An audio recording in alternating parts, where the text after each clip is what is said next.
All right. Welcome, everybody. Good morning to those of you on the left coast, and good afternoon to the rest of you guys. Good to see everybody.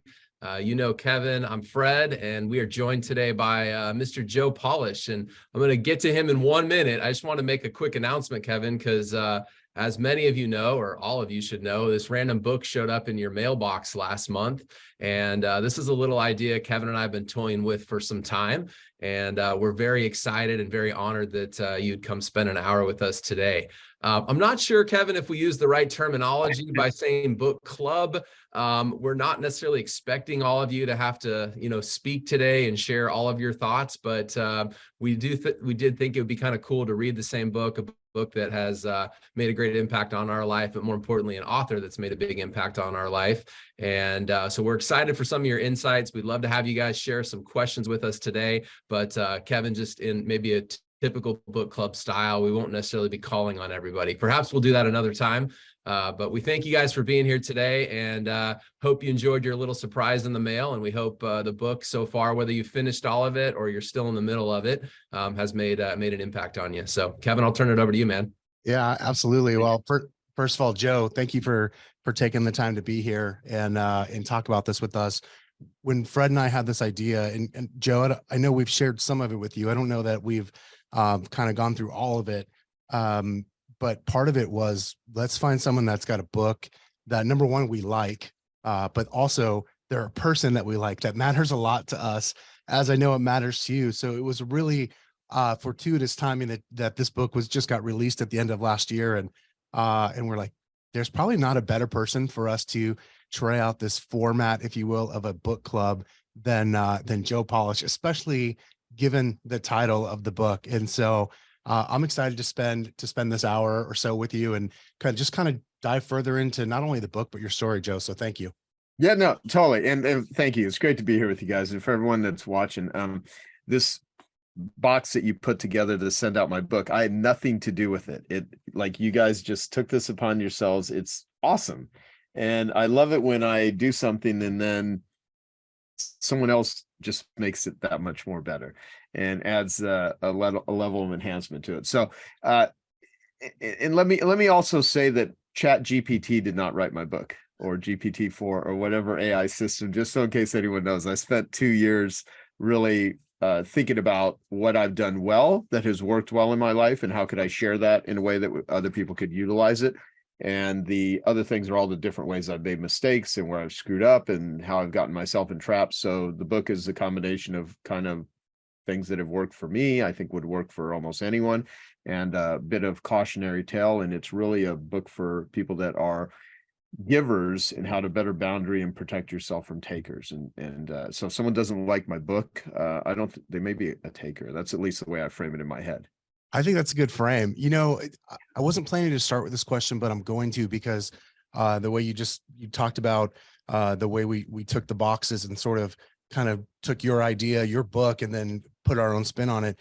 This book feels a lot like, I don't want to say part two, but I know you would not say a better version either, but almost a continuation of the famous book Win Friends and Influence People, right? Is that the initial thought process when you sat down to write this?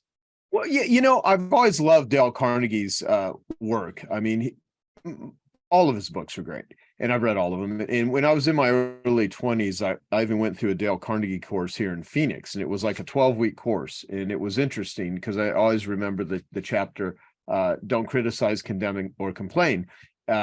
But I love to criticize, condemn, and complain, but in a joyful sort of bantering manner with my friends that I really like. And so if anyone's been around me, I will bust on my friends. There's a big difference between just bantering versus being cruel. I don't want to be cruel to anybody. And there's a lot of people that actually get off being bullies. And so, but I've thought about, Robert Cialdini, who is a dear friend for almost 30 years. He wrote, his famous book. He's written many great books, but Influence and Persuasion are his two biggest books. And so I've studied influence, as have you guys, right? So if you think of how to win friends and influence people, there's not a single person here that does not want to influence people to do what they want them to do. The question becomes, though, how to win the right friends and influence the right people. I'm sure everyone has sold somebody into a deal or into a product or a service or brought them into your life or into a relationship where you're just like, holy shit, why did I use my influence skills in order to bring this nightmare into my life, right? So you only want to align yourself with people that are aligned with you. I mean, that's ultimately what we want. And if you have the skills of persuasion and influence and resourcefulness and risk taking and all of the characteristics that make up entrepreneurship and being in a business that your income and your progress forward relies on your ability to perform and produce a result, because I don't think there's anyone that's listening to us right now who's in the time and effort economy. They're in the results economy. Their pay, their income, their impact, even if what you're doing is not for money, has the ability to produce a result. So you don't want to waste time with people that are halves, hard, annoying, lame, and frustrating. You want to spend your time with people that are ELF, easy, lucrative, and fun. And in order to have an ELF business versus a half business, you can have a hard, annoying, lucrative, and frustrating relationship. I'm sure everyone can think immediately, yeah, there was someone where there was money involved, but my God, what I kind of bled my soul. I got my heart broken, whatever. And so How to Win Friends and Influence People, this book would not exist without that book. I definitely say that in the beginning of it. And it's also, the right friends. It is about selecting people that your talents, your skills, your usefulness are best applied. I call it in chapter 2, TAMI, time, attention, money, effort, and energy, because you can only spend your TAMI on so many things. You don't want to spend it on people you're not aligned with. Yeah, thank you for kind of starting there. I think one of the reasons why this book has hit so well, at least with the people that we've shared this book with, and my hunch is you're getting a lot more of the similar feedback, is that people love it because it sort of reads to me as a roadmap. Like if you're not naturally, I'm not saying that this isn't easy or that this is easy for you or that you don't put effort into it, but you are so good at it. You make it look easy to be able to not just influence people, but to create friends and really to do everything in your book. I love that you took the time to sort of write a roadmap for other people where it could actually take more energy from them. Whereas like, I'm similar to you. It's a lot easier for me to do this naturally without even having to think about it. Whereas I know for a lot of people, they want to get better at this, and you just gave them a way how to actually tactically go do it. Right. Yeah. And really the punchline of all of this is I wrote a book about connection capabilities, how to connect with people, how to meet people. What I think initially causes people to want to maybe read it in the business world is, how am I going to get more deals? How am I going to make progress? How am I going to make money? And, Vern Harnish, who's the founder of EO, he gave me a great testimonial where he talked about, how to make real friends versus deal friends.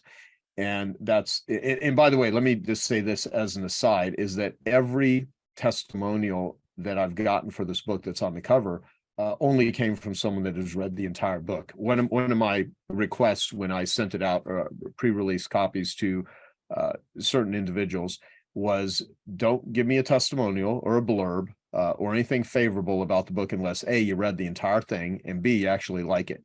And so I'm trying to actually, I keep saying the word actually. I wonder what that means. What am I trying to say here? So what I want people to quit bullshitting people. I mean, there's so many books that have testimonials from famous people that have never read the damn book. And so part of this is, it's a book not just on capabilities, but on character. Have a really solid character so that people that are givers, that are more empowered givers, and people that are takers, or at least they've been trained that way. Because there's a lot of young people that they'll go work for someone who's a total hustler, kind of a con man or a con woman, and they believe that's the way you actually develop relationships with people. So yeah, you want to have relationships in business that are profitable, that are awesome, and all that sort of stuff. But in your life, you actually, I would like to think that most people that have the ability to have empathy, and there are people that do not. There are narcissists, there are sociopaths, there are psychopaths, and I want to protect the people that I can, I can't protect them, but I can share my experience because I have developed relationships in my career at times and helped people that were massively abusive, that were complete con artists, that get a thrill out of hurting people. And there are people that are connectors. There's connecting and there's connecting, where you connect by conning people. And if I could share anything that would give some insider awareness, just to get people to stop and start checking their gut and to better develop their spidey senses, I think that would be a good contribution, or a great contribution. So I refer to it as, the domino. Everyone here, I would ask, think about another book, or think about a person, or think about an activity, or an insight, or an awareness. It might have come through their association with you guys that was a domino that changed the trajectory of how they live, how they think, how they function, how they make money, how they do business. And there are dominoes, and I want to be a domino for other people I want the book to be a domino. I don't want it to just be, oh, this is kind of an insightful book. I mean, I think the real skill of a great teacher is not just sharing ideas, but sharing them in a way to where you can transfer it, where people can take what you have shared with them and they can use it in their own life. And I was terrible at all of these things early on as a kid. I was shy, I was introverted, I was scared.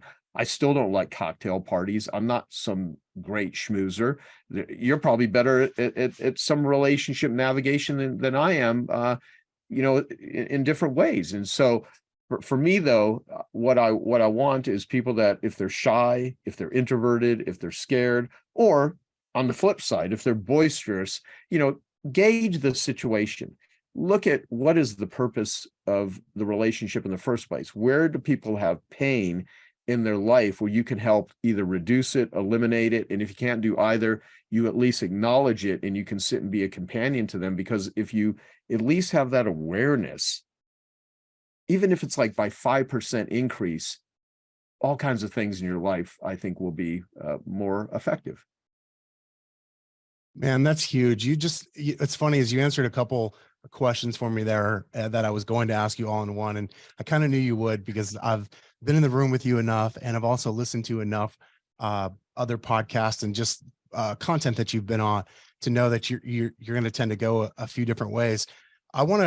There's a question that Fred and I posed to each other a little bit before we started today, which was, now that the book's actually out and you've got real feedback, you're getting feedback from the number of sales and people's blurbs, and here's, the reviews. And I know that we all know that not all reviews are glowing, and you're done writing it.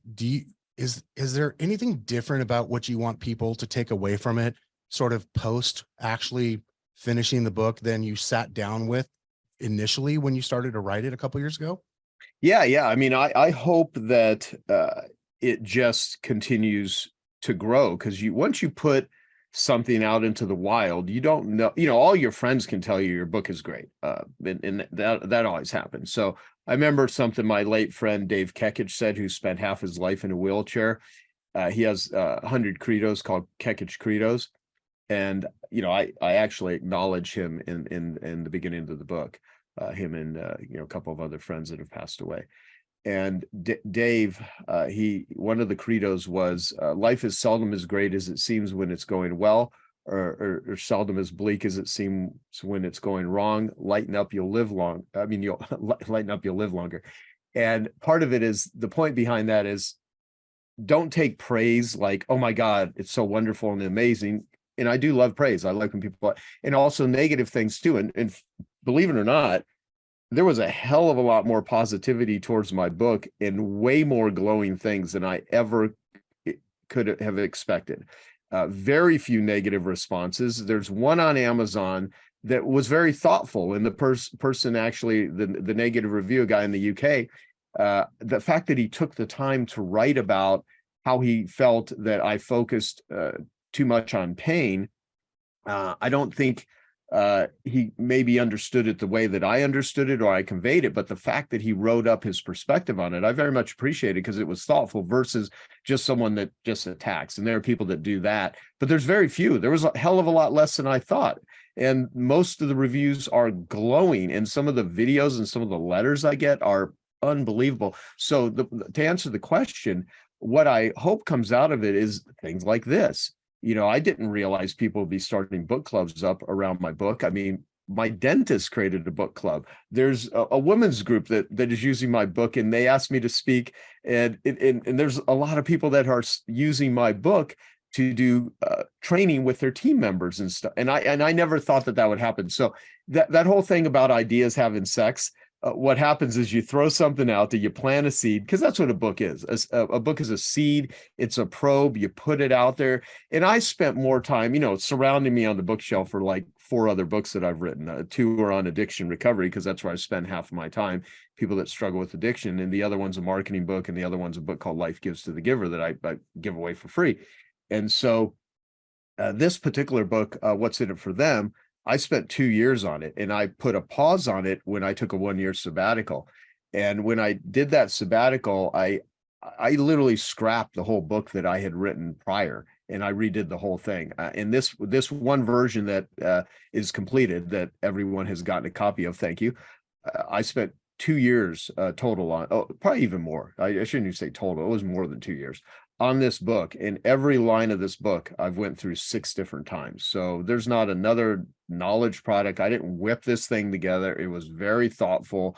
I put a lot into it because I wanted this book to be useful even when I'm no longer on the planet.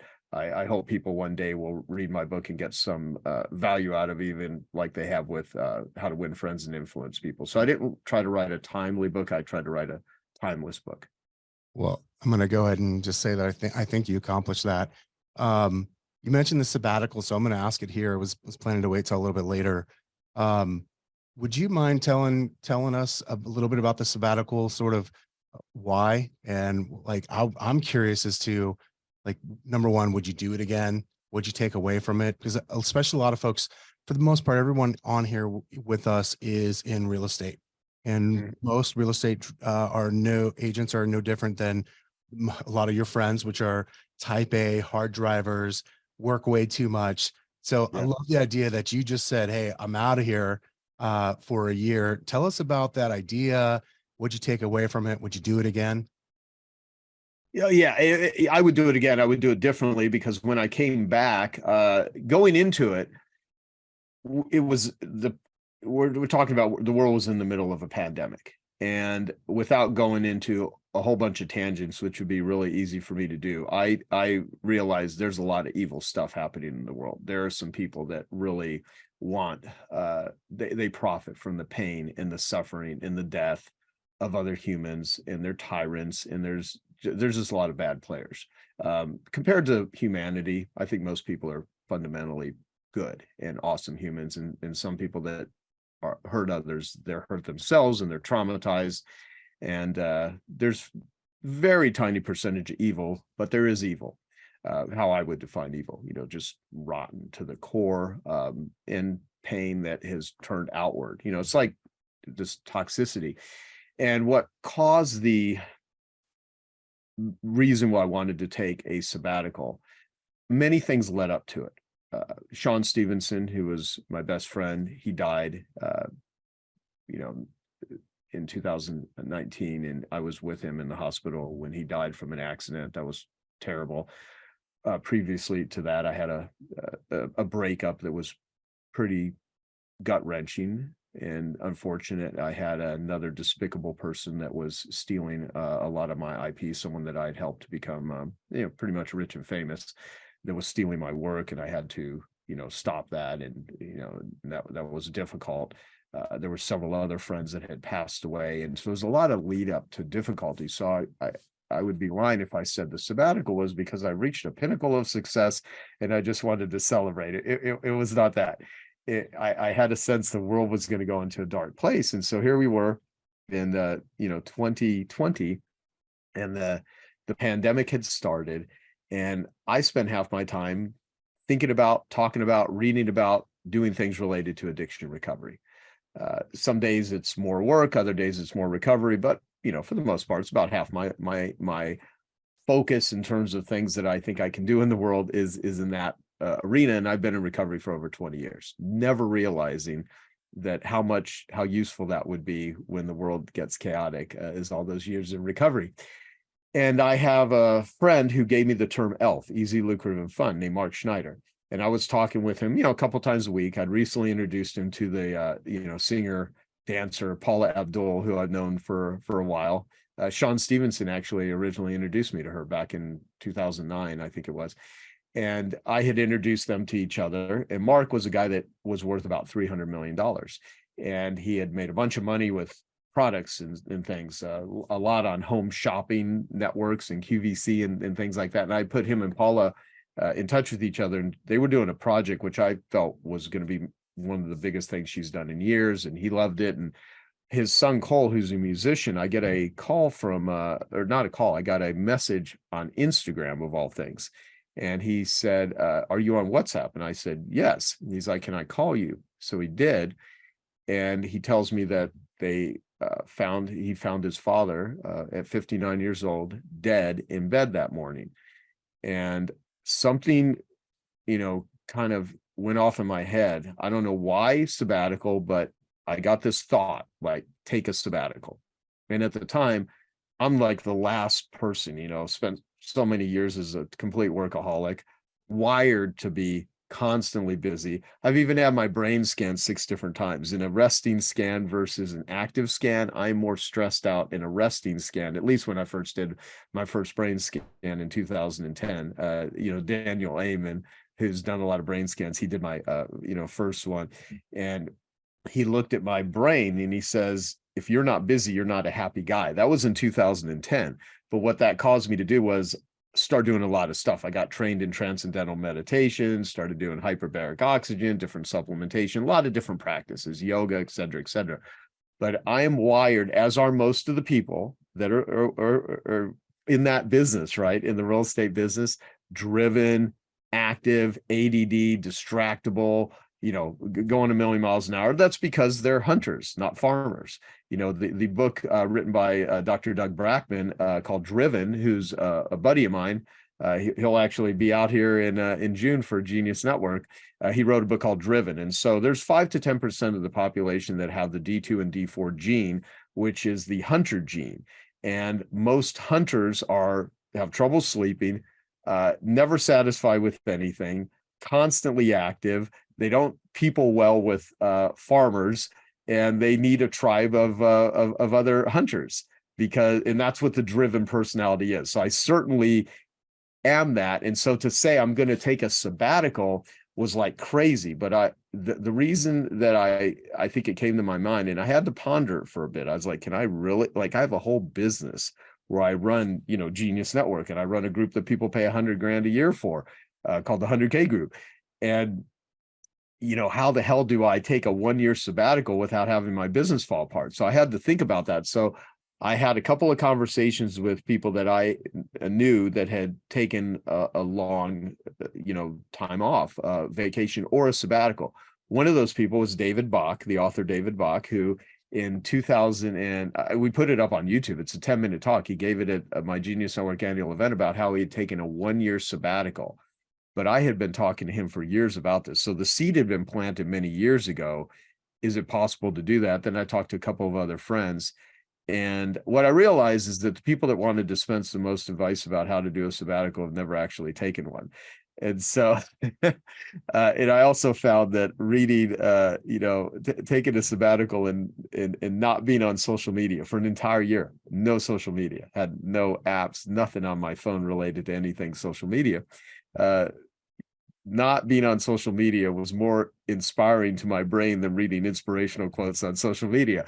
And so what I did is I started setting it up, and think of it this way, these are this fist over here is the conditions of what you want in your life. You want money, you want relationships, you want different things.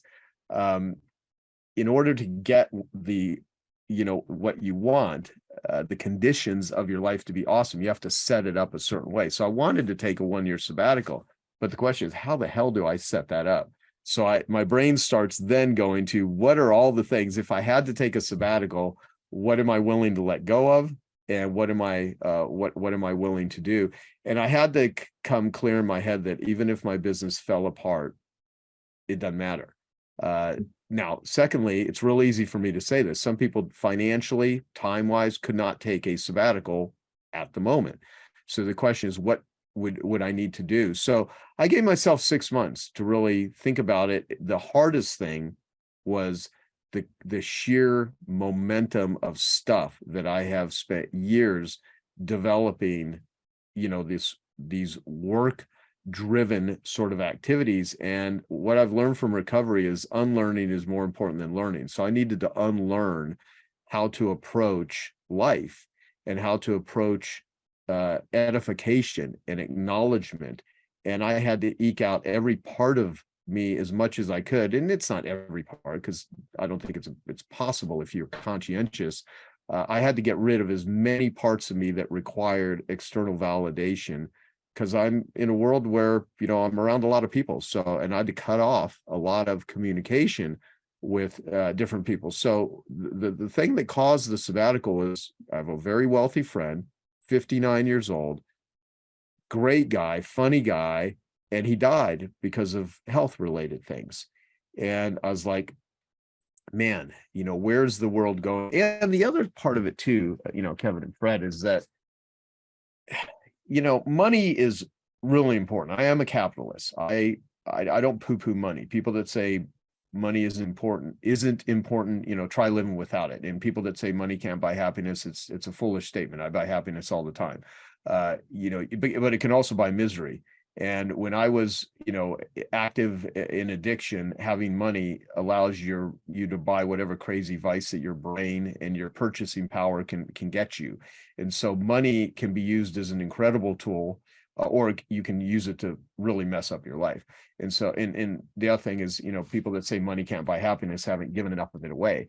And so part of it is I had to think of like, what sort of contribution, and I don't mean like bullshit contribution. I'm not trying to portray myself as some philanthropic angel here. I mean, the stuff that I do in recovery is valuable to me. I mean, my own self-interest is to stay sober and to stay connected. I mean, the opposite of addiction is connection. So my one word is connection. And I was very disconnected from parts of myself. I was and I go in and out of that. We all do. So my goal and my objective of my consciousness is to deepen my connectivity with myself and others. And it's real easy to let work take that away. Workaholism is a respectable addiction. And I spent years building the patterns of it. And so how could I step away from that? So even talking about this will make some people uncomfortable, because the brain will immediately think like, well, I can't do that. I have a family, I have a business, I have these things to support, I have all these clients, I don't have anyone that works for me. There's a million obstacles. I mean, the brain can always come up with all the reasons why you can't. But my friend, Dr. Alan Barnard, he has this great line where he's like, it's impossible, unless, or it's impossible unless, So if you sit and think it's possible for me to take a sabbatical, if anyone was here, unless, I win the lottery, or I hire someone, or I set up my business in a certain way, if I drop these relationships, or if I leave my company, if I sell my company, if I get a divorce, if I get married, I mean, you just let your brain explore all the different things. So when people say it's impossible in your current level of thinking, it is, and you don't need a 1-year sabbatical, but maybe you do. Maybe it's not about what you need, it's about what you want. That whole find a need and fill it, I mean, you guys know as well as I do, that's total bullshit. It's find a want and fill it. People, should eat better, but they don't want to eat better. People should not drink and drive, but some people do. People should have protected sex, if you want to guilt, people with the word should, but people do what it is they want. So everyone that is, listening, watching, reading my book, whatever, think about, what do you want, and how do you set it up to do that? And I believe with what's in it for them, part of this is you don't want to be a martyr, and you can't fix the world with broken hands. And so for me, I saw the world going into a dark place.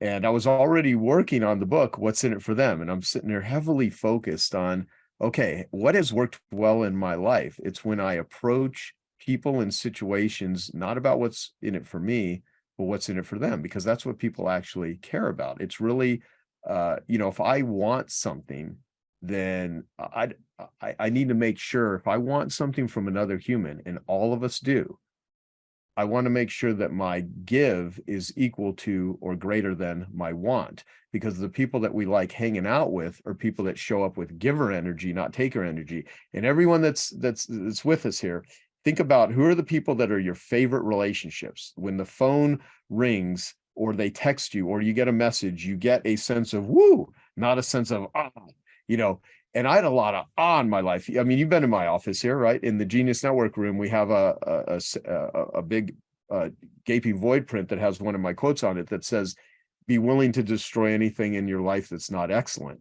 And there were a lot of things in my life that weren't excellent, and I didn't know how to easily unravel them. So I was like, "Fuck it, I'm going to take a 1-year sabbatical. I'm going to think about it," because I had a podcast I'd done with Dan Sullivan about entrepreneurs that are too tightly scheduled cannot transform themselves. And I was too tightly scheduled. And if there's people that are listening that you're so tightly scheduled, it's really hard to have a breakthrough. In order to have a breakthrough, you got to break something. And I needed to get myself revved up in my mind and say, I'm walking away from it. And I had to say that no matter what, I cannot be bought. I cannot be a prostitute in this particular situation. And someone even offered me $200,000 to do a 1-hour podcast with them during my sabbatical that I met at a freaking party. And I was like, nope, can't do it. Because did I want the money? Of course. If someone would offer me $10 million, I still would have rejected it. Would I have wanted the money? Of course. However, I knew it would have violated the code, and I could not break that one. And so the sabbatical was valuable. It's one of the best things I've ever done. And what I also learned is I could probably accomplish the level of nervous system recalibration in 6 weeks now that it took me a year of bouncing around to figure that out. And so that's one of my current things that I've navigated is now setting up my life so I could do that. Because when I came back from the sabbatical, there were a ton of people that they were just waiting like a year to pounce on me. And that was a difficult journey too. So, but I think of it this way: life is always a continual business is always a continual treadmill of shit. Meaning, you don't walk outside your beach house, your home in the mountains or whatever, and you're like, oh, I've got no stress. Everything works out. I've got a bunch of people working for me, and everything's just handled. No one complains about anything. I mean, that's a joke. I mean, a business is solving problems for a profit. And for people to actually think that there's never going to be any problems, we wake up every day as entrepreneurs and we eat problems. If there were no problems, there'd be no business. If there were not struggles and challenges, there'd be no business. Most money is made transforming other people's bad news into good news. That's what happens. We all want something, and then there's people like I'm going to want lunch, and right after we're done eating here, I'll probably want to eat something. And so part of it, we all want something. So as it relates to humans, though, you make sure that you show up with a give equal to or greater than you want. And if you're really burnt out and you're really, you're really just it. If see, people drink and they do drugs and they watch porn and they gamble and they play games and they do all kinds of things. They consume sugar and caffeine and all kinds of stuff in an attempt to numb the part of them that's just crying out for some love or for some help or for some nourishment. And so you're either eating, like our friend Michael Vernoff. So he has a book called Average Sucks. And then I have another friend that writes my yeah, there you go. I got another book recommendation for everyone. So the guy that writes the blog for geniusrecovery.org, my recovery foundation, is Ken Wells. He's actually local here in Arizona, and he wrote a book called Dare to Be Average. And I told him, terrible title, because no one wants to aspire to be average. But that's not what he means. What he means is that the actual joy in life comes from the mundane. If you think about your life, if you've ever watched a James Bond movie, and of course you have, but everyone that's watching us, and you think about, no one's life is that cool. Most of life is filled with a lot of just not cool stuff and a lot of boringness. And what happens is entrepreneurs are so tightly scheduled, constant chasing deals, is they're constantly pursuing dopamine. They're looking for that biochemical charge, and they become pleasure deaf, and they can't have fun holding hands with someone and just going for a stroll, or sitting and staring at a tree, or they can't meditate, or they can't listen to music, even though maybe they used to listen to music when they were in high school or whatever. And now it's all podcast and personal development and nonstop work, and all of their relationships are business related. And what happens is all work and no play makes Joe a dull boy. And so, I had to really take a look at that. And that was sort of my endeavor. Do I still have these characteristics? Of course. There's nothing like, if you want to know what someone struggles with, look at what they write books about, teach seminars on, talk about constantly. I mean, the key though is I want to be congruent with the message. I don't want to dispense advice that I don't take, because most of the personal development world, that's what it's filled with. A bunch of people writing books, even some that are there are people that have millions of followers online that pretend they're monks, that do really good videos, and they, are articulate and stuff, and they're scoundrels. I mean, because I know most of these people, and in my world, I get to meet most people, and people are always trying to, how do you meet this person? How do you meet? And they think like the famous person, and having access to someone that's, well known, is somehow translates into money and opportunity. I mean, you can parlay it in that degree, but you have to do the work. You have to show up with the goods. And how I treat my close friends and people that become part of my inner circle, or how are people that are more powerful treat people that are less powerful than them. And I needed to check myself before I wrecked myself. And I think a sabbatical is a good way for people to check themselves before they wreck themselves, because a lot of people are wrecking themselves every day. And if you're wrecking yourself every day and you compulsively cannot stop, you probably have an addiction, and it may be worth taking a look at and seeing how you could take care of this $1 million racehorse, which we all have. And I'll tell the $1 million racehorse it, but I want to stop my ramble at this moment, because I know I went through like 50 different topics in the last 10 minutes. No, that was awesome, Joe. Just a quick interjection. We're past the halfway point here. I want to give our audience, those of you guys that have joined us live, an opportunity to type some questions in the chat. So, Kevin, I'll turn it back to you for a question or a follow-up or two. But if you guys will, fill the Q&A with some questions here. We'll make sure we get a couple of these over to Joe before we wrap up. One of the things, Joe, first of all, I want to just acknowledge you, because you're that guy. I can remember you and I going to lunch a couple years ago at a restaurant that, for a moment, I thought you were going to buy the restaurant just so it didn't go out of business, and so the current owners didn't get screwed out of anything. Right. That's the kind of guy you are, and that's the experience I've had. It's funny. I wasn't sure if I was going to share this with you or not, but I'm going to. Somebody had posted kind of a thank you, for inviting them to this book club and giving them a copy of the book and all that. And there was another author who made a comment about, oh, he's in the relationship game now. I thought he was just a marketer. And I remember thinking, it's like, man, clearly don't. I actually said to him, I was like, you obviously don't know Joe. Like, I've only known you for about 5 or 6 years now.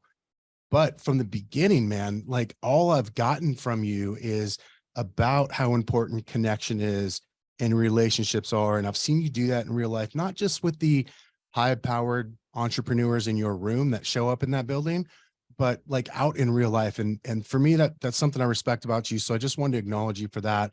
Thank you. But I also want to acknowledge you for something that you mentioned.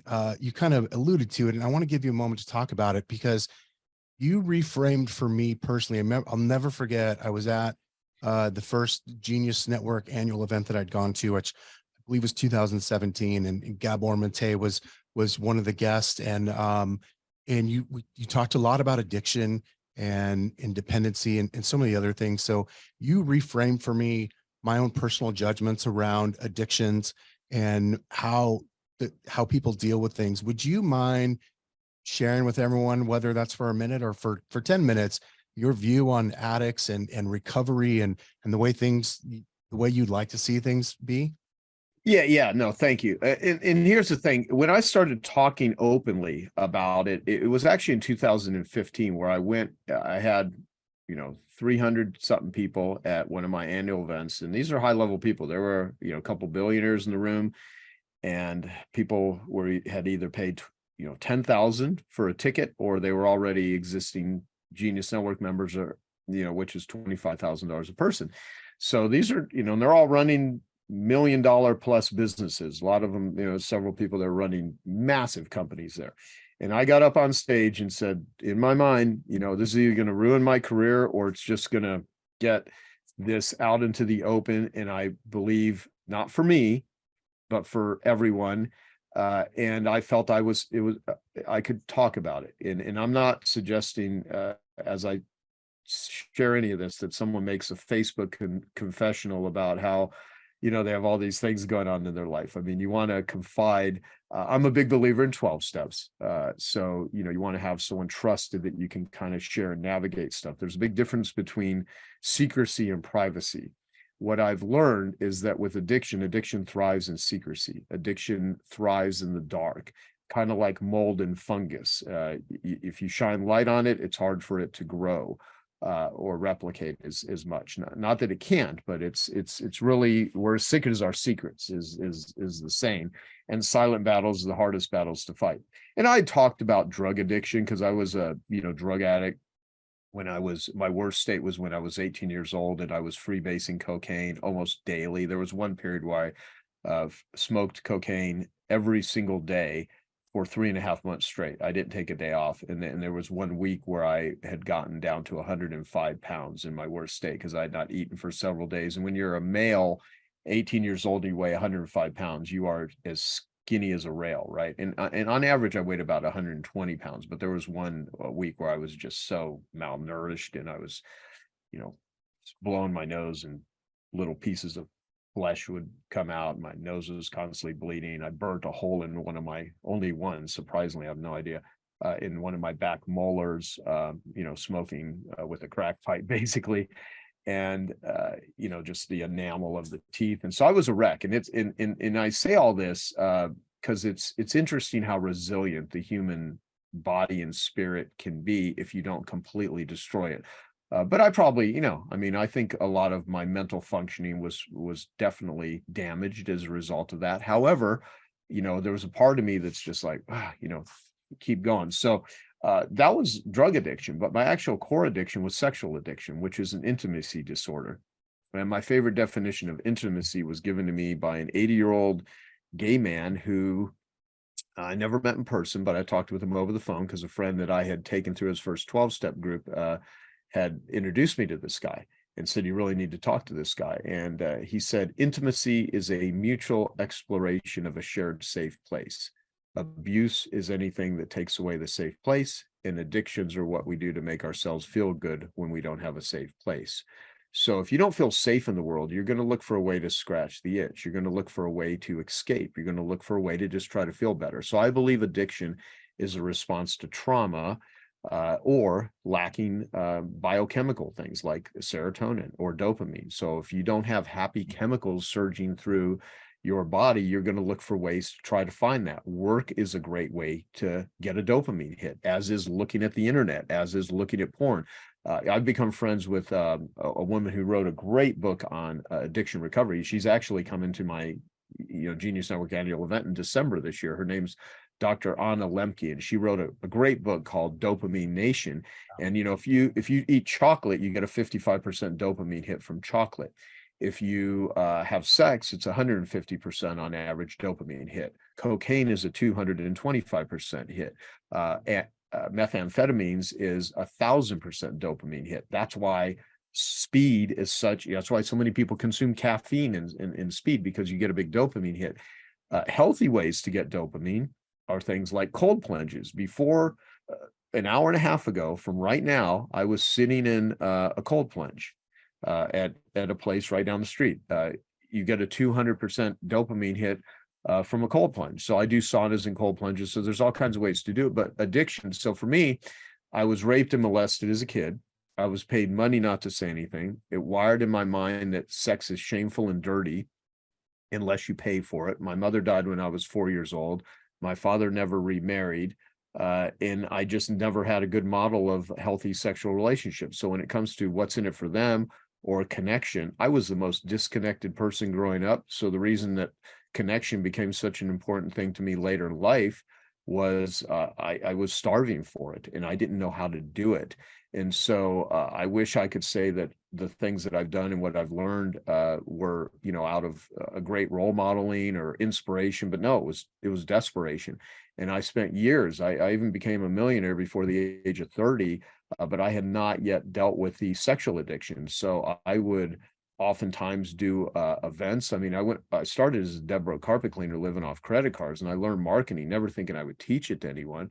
I learned it because I needed to survive, and I got really good at it. And I thought it was really amazing skill. And I transformed thousands of businesses in the 90s with my marketing courses and things. And I always had great ethics. I always 100% guaranteed everything I sold. I never went into businesses where people were it was a win-lose. I mean, I remember this saying I heard early on, you know, be nice to the people you meet on the way up. They're the same people you meet on the way down.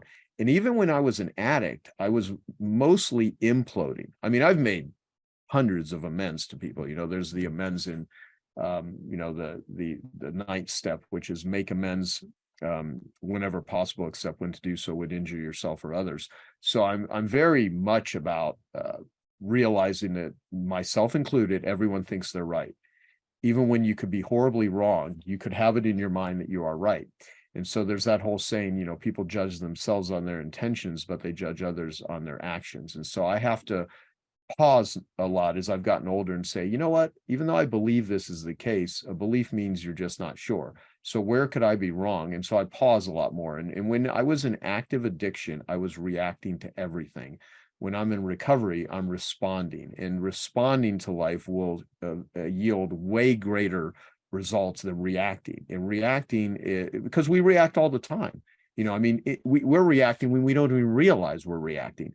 And so with addiction, the sexual addiction, very much filled with shame, embarrassment. I mean, I felt like a human piece of crap after I was sexually abused. And let me pause and say, you know, there are people listening that have had horrible things happen. Don't take any of this as, I don't want this to sound as woundology and I was this wounded person. I mean, I definitely was a victim. I've done my best in adult life to realize that, you know, there's probably great lessons and gifts that come out of that, even though it took me years to even, like, how could any of this have been a positive thing? Because it wasn't a positive thing. It's what I do with it. You know, trauma is not what was done with you. It's what happens after. It's what you do with were you able to process it? So I spent many years not knowing how to process it, not having anyone to talk to, and it eked out in addiction. And I got up on stage in 2015 and I talked about sleeping with hookers. I talked about doing drugs, and I was like, this is either going to ruin me or whatever. I did it as authentically and as openly as I could. And I was sweating my ass off underneath like a kind of a suit. And it was nerve-wracking as hell. And I had men and women come up to me afterwards and say thank you and giving me hugs. And, you know, a couple of women literally said, I used to sell my body, like very successful women that are amazing. And men that, yeah, I'm a porn addict, you know, I'm a work addict. My son's, you know, or my daughter's doing drugs, you know, and I was like, wow. So it really made me shift my gears to talking more about it. And in the beginning, like, a lot of people wanted me to just teach marketing stuff. And I was like, no, I'm going to sell people what they want and try to give them what they need. And now we have the most solid group of people where it's a connection network. It's not a mastermind anymore. It's a connection network. And yeah, I don't fill it all up with that sort of stuff. And certainly, you know, I'm very careful to think about what is interesting to Joe, but what's most interesting to the members. Again, what's in it for them, right? Because everybody, you know, does, in my world, it's what's in it for them. But I'll tell you, it's really hard. Like when the person says, you know, marketing, not relationships, marketing is relationships. You know, the most important thing to do in marketing is to bond with other people. And if you are disconnected from yourself, it is really freaking hard to connect with other people.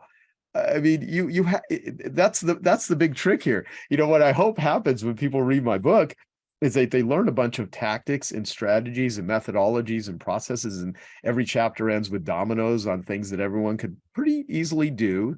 Some are more difficult than others, but for the most part, I didn't put anything in there that a person cannot apply.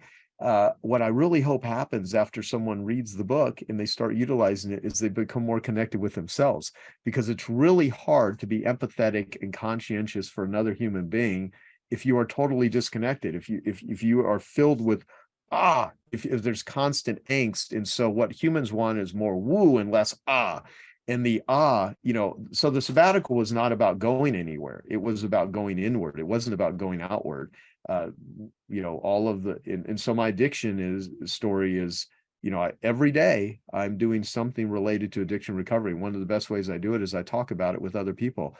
I created an educational platform called Genius Recovery. There's an open letter on geniusrecovery.org. If anyone wants to read a short letter of my views, and people go there for links to meetings, videos, and we give it away for free. And I feel that's what a waste of marketing talents to not take this and find an area that I know something about, that I've struggled with myself, and use my marketing skills to help in other areas other than just making money. And again, making money is a good thing. It allows me to do this stuff. If I did all the proceeds of my book, what's in it for them? Go to Genius Recovery. So, every person that buys the book, contributes to the book, is, helping in some small way or big way, people that, have addictions, because that's what I want to spend my life doing. It's awesome, man. I know we're running short on time. I'm going to hit a couple rapid fire questions from our viewers. I'm going to start with one heavy one, and then I'm going to get to a little more, I'll say, back to the book. My friend Charlie says, thanks, Joe. I'm a father and an addict, 6 years sober. What is needed to raise kids so they don't turn to addiction? Well, addiction is a solution. So let me, it took me a while, and I still think about this a lot, but it's, my friend Gabor Mate says the question is not why the addiction, but why the pain. So people turn to addiction, drugs, alcohol. Like the number one killer in America is sugar first, tobacco second, alcohol third, opiates fourth. Those are the substances people consume. Then there's all the process addictions, from eating to sex to work. And you have to eat. You don't have to have sex, but if you don't, you're going to be pretty unfulfilled. We're biologically wired to eat, sleep, work. It's when it becomes obsessive. So there's nothing fundamentally good or bad about some of the things. It's what it's doing to your life. So with drugs and alcohol and stuff, people turn to those things oftentimes when they're unhealthy, when their dopamine levels are off, when they're not eating well, or when they have a lot of pain and trauma. So I think one of the best things that anyone could do as a parent is love your kids, obviously, be a great model, because they do witness, even if you think you're hiding it from them, they're not that dumb. And so, if you have secrets in your life, the best thing, like, I cannot tell you how many workaholics have messed up kids, and they're like, come out, can you help fix the kids? It's like, you want to fix the kids, fix yourself. You have to do your own recovery. You want to be a great role model for your kids, show them love, show them compassion, show them that you're not perfect. Don't become attached to them and make them because a lot of people, they have very unhealthy relationships with their family, then they wonder why their family's unhealthy. And so part of it is step into a 12-step room, go to a therapist, that sort of thing. But the very best thing is to view addicts not as degenerates, but as people pursuing a way to soothe pain. So my goal is to change the global conversation about how people view and treat addicts with compassion instead of judgment, and find the best forms of treatment that have efficacy and share those with the world. So it's how you view people. You can't punish pain out of people. And if someone is in pain, like your kids are doing drugs or they're doing something, look, there's entertainment that, I understand all that. Not everyone that drinks or does drugs is an addict. I hear it all the time. Aren't we all addicted to something? No, I think there's a lot of people whose lives are not unmanageable and don't wake up with a compulsivity to do a behavior or a substance, and they can't control their lives. The people that are, though, if you can look at them and say, wow, where's the pain at? It's like chapter 1 of my book, Be a Pain Detective. All of that Be a Pain Detective came from knowing my own internal pain, and knowing that there's so many people walking the planet that are struggling with addiction, and they're just trying to get out of pain.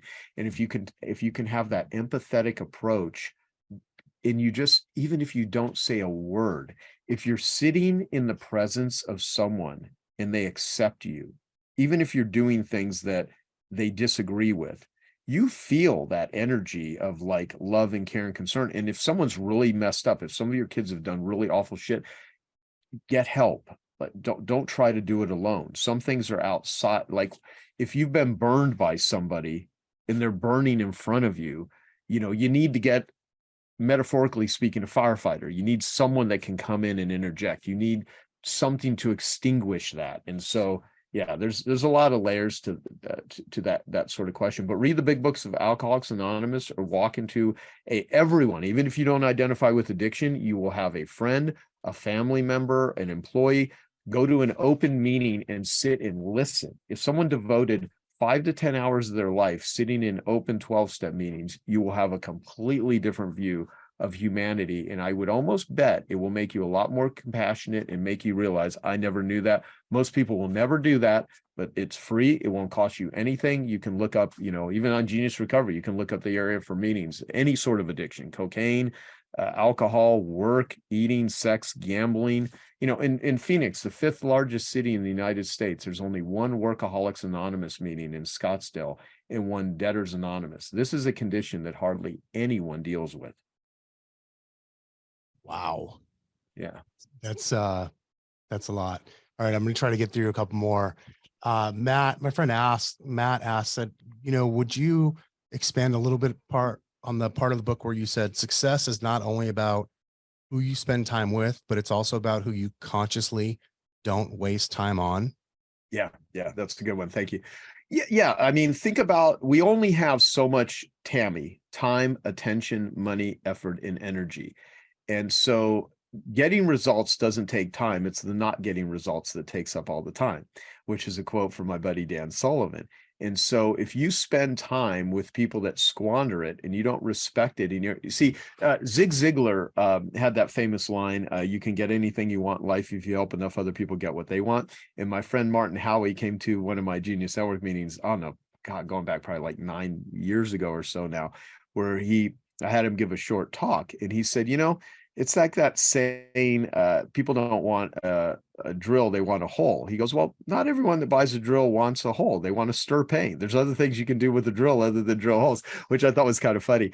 But the whole saying of you can help other people get what they want, that not only won't do a damn thing for you, they will take advantage of you, they will abuse you, you will let them into your world, and they will hurt you. So part of it is, you know, the not to-do list is more important than the to-do list. The list of people that bring woo into your life, you know, that whole saying, the squeaky wheel gets the oil. Well, my friend Peter says the squeaky wheel gets replaced. The things that consume a lot of your time are people that are zeros in terms of adding value, appreciation, utilization. You know, people that use you, get rid of them. I want people to utilize me. I don't want people to use me. I don't want to use anybody. I want to utilize people. I want people that are reciprocal. I always start with giving first, but I give people an opportunity. If they don't reciprocate, if they're not, and I don't mean reciprocate like, I don't mean give to get. I hate that attitude. I'm only going to give to someone if I get something. Like what the fuck? What about just being a giver, right? And you're going to come across takers, but you filter them. You develop your spidey senses. And the one thing, you know that I have to, it is difficult for some people to get about my book is I'll say, if you are a giver, it's not a matter of if, it's a matter of when you're going to be taken advantage of. And by the time you get to my book, you probably have already had it happen 100 times in your life in really bad ways, but that's how you get better, sort of thing. But yeah, the selection of putting your energy towards elves, not towards halves, will save you so much time. And make a list of the important people in your life that you spend time with, who's a half, who's an elf. And, you know, if you owe them money and they're being a pain in the ass, they're not the problem. You're the problem. You need to pay them back. But, you know, so hopefully that answers the question. Absolutely. Fred, I'm going to let you pick the last question, dude. There's too many good ones in there that I just don't want the pressure to be on. So I'm going to let you go with this.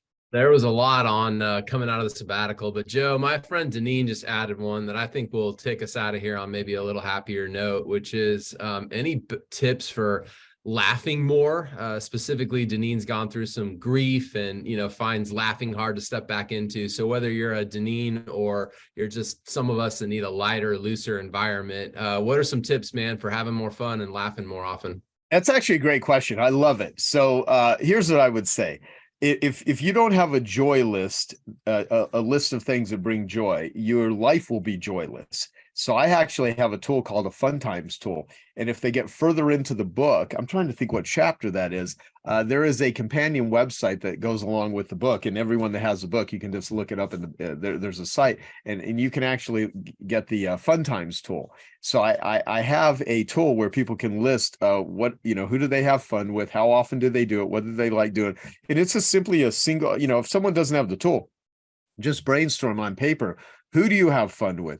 What brings you fun? Is it with others? Is it by yourself? How often do you do it? When are you going to do it next? So, how schedule a super happy fun day. That's a term I got from Dean Jackson.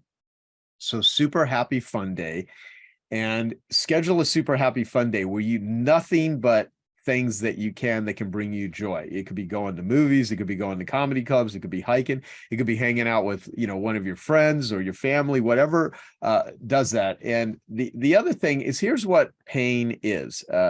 Pain is a messenger. And so if you have a lot of pain in your life, there are messages that can give you. And what comedy is pain plus time equals comedy.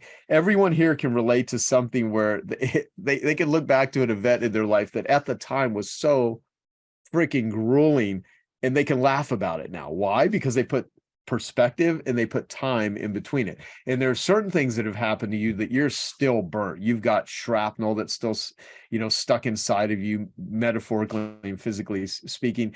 You're resentful. You got to deal with the resentments, and in order to have a joy, you got to get better sleep. So think of, how do you solve one problem that solves 10 problems? If you are lacking sleep right now, there's 10 things going on in your life right now, from the diet, your hunger, what you're craving, your ability to focus, your attitude, how short you are, your patience level. All these things improve if you get better sleep. And the same things, if you're running yourself like a crazy person, it's really hard to have fun. I'll end with $1 Million Racehorse, just as something to leave everyone with. But I love the fun thing. In the book, I suggest go to a comedy club. Take improv classes, hang out with funny people. You can usually gauge the value of most relationships by how often they laugh together. If you see people that never able to laugh together, go find some funny friends. And if you're not really funny, you can actually learn to be funnier, or at least find the things that fill you up with joy. And I don't care if it's corny, if it's dancing to freaking like the Bee Gees, which I would never do. However, if you're into that, whatever, it's your life, do what makes you happy.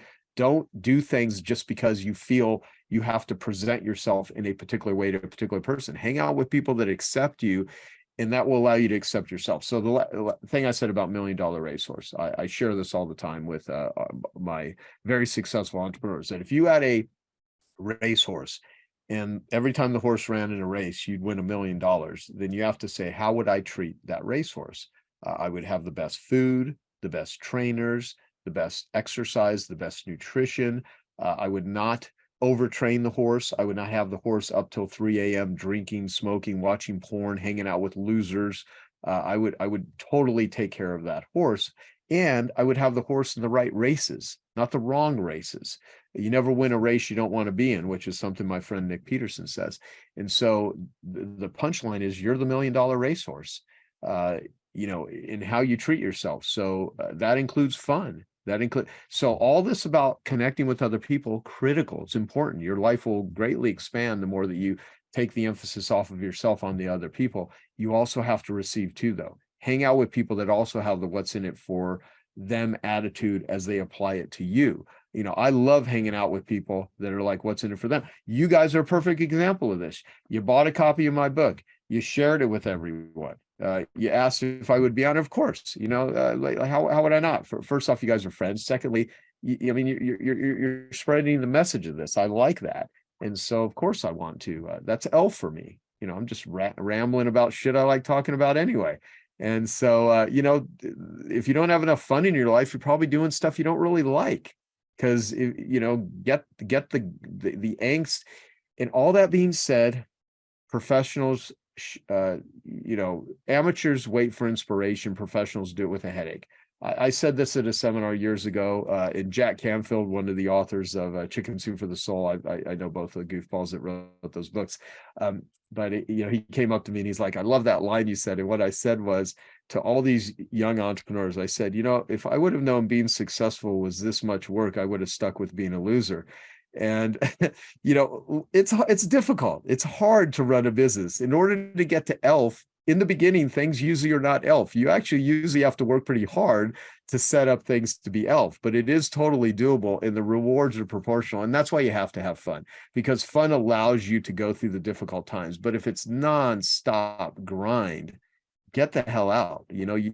Some games in life, the only way you win is you don't play. Some relationships, you're never going to win them. If you're in them, you need to get out of them. And so humor and fun and just being thoughtful about where you put your time, attention, money, effort, and energy is great. And one of the best ways to get better at this is take someone along with you and create someone who's a fun companion, a fun mentor. They don't even need to know that that's what the purpose is, and just be fun with them and try to have fun and develop it, and quit working so damn much. And you'll be more fun that way too. So hope that helps. Dude, that was awesome. We gotta end here. That was, I could probably have this conversation for another 2 or 3 hours, and we all have commitments and whatnot. And Joe, I just want to say thanks for spending the time with us today and investing in, and honestly for writing the book and for everything you do, man. Yeah, you're welcome. Thank you. And thank you for getting a copy to everyone. And I really hope they found this valuable, and I hope my book is a domino for everyone. And I really appreciate it. Thank you. Yeah, Joe, I just want to say, man, I don't know if many people know how we all met, but I'm so appreciative that we bought the building in the parking lot across from you, having no knowledge that that was your building, because your relationship with you, man, has just enhanced our lives a lot. And I just took a bunch of notes today. I was over here just planning to moderate, and then you started dropping so much stuff that I got to go back and listen to this. So if you're like me and you want to hear more from Joe Polish, we won't wrangle him into a second interview, but you can go find his I Love Marketing podcast, as well as lots of other content out there online from Joe. I encourage you to follow him and just take part in some of the things he's doing, man. So thank you so much, Joe. Greatly appreciate you, dude. You're welcome. Thank you, guys. Have a great day, everyone. Bye-bye. Thanks a lot. Talk to y'all soon. Thank you to those of you that joined. We appreciate it. Talk to you soon.